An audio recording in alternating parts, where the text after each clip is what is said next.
बाल महाभारत कथा में दूसरा अंक देवव्रत।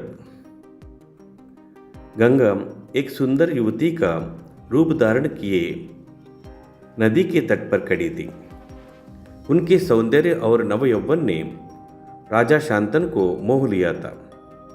गंगा बोली, राजन, आपकी पत्नी होना मुझे स्वीकार है, पर इससे पहले आपको मेरी शर्तें माननी होगी।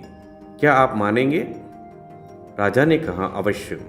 राजा शांतनु ने गंगा की सारी शर्तें मान ली और वचन दिया कि वह उनका पूर्ण रूप से पालन करेंगे।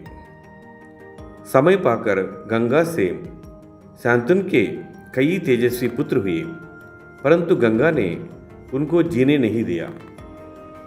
बच्चे के पैदा होते ही वो उसे नदी की बहती हुई धारा में फेंक देती थी और फिर हंसती है, मुस्कुराती है, राजा शांतनु के महल में आ जाती थी। अज्ञात सुंदरी के इस व्यवहार से राजा शांतनु चकित रह जाते। उनके आश्चर्य और शोभा का पारावाह नहीं रहता। शांतनु वचन दे चुके थे, इस कारण मन महसूस कर रह जाते थे। 7 बच्चों को गंगा ने इसी भ्रांति नदी की धारा में बहा दिया। 8वां बच्चा पैदा हुआ। गंगा उसे भी लेकर नदी की तरफ जाने लगी तो शांतनु से ना रह गया। बोले, माँ होकर अपने नादान बच्चों को अकारण ही क्यों मार दिया करती हो? यह घृणित व्यवहार तुम्हें शोभा नहीं देता है। राजा की बात सुनकर गंगा मन ही मन मुस्कुराई, परंतु क्रोध का अभिनय करती हुई बोली, राजन, क्या आप अपना वचन भूल गए हैं? मालूम होता है कि आपको पुत्र से ही मतलब है, मुझसे नहीं। आपको मेरी क्या परवाह है? ठीक है, पर शर्त के अनुसार मैं अब नहीं ठहर सकती। हाँ, आपके इस पुत्र को मैं नदी में नहीं फेंकूंगी।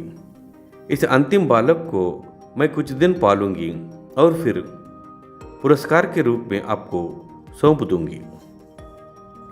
यह कहकर गंगा बच्चे को साथ लेकर चली गई। यही बच्चा आगे चलकर भीष्म पितामह के नाम से विख्यात हुआ। गंगा के चले जाने से राजा शांतनु का मन विरक्त हो गया। उन्होंने भोग विलास से जी हटा लिया और राजकाज में मन लगाने लगे।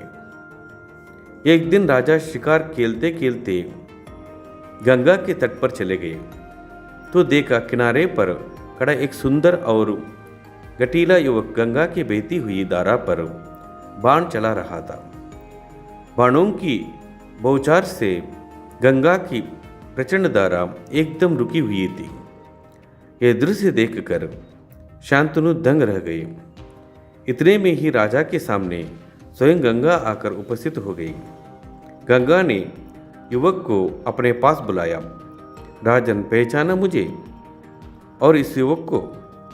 यही आपका और मेरा 8वां पुत्र देवव्रत है। महर्षि वशिष्ठ ने इसे शिक्षा दी है। शास्त्र ज्ञान में शुक्राचार्य और रणकौशल में परशुराम ही इसका मुकाबला कर सकते हैं। यह जितना कुशल योद्धा है उतना ही चतुर राजनीतिज्ञ भी है। आपका पुत्र मैं आपको सौंप रही हूँ, अब ले जाइए इसे अपने साथ। गंगा ने देवव्रत का माथा चूमा और आशीर्वाद देकर राजा के साथ उसे विदा कर दिया है।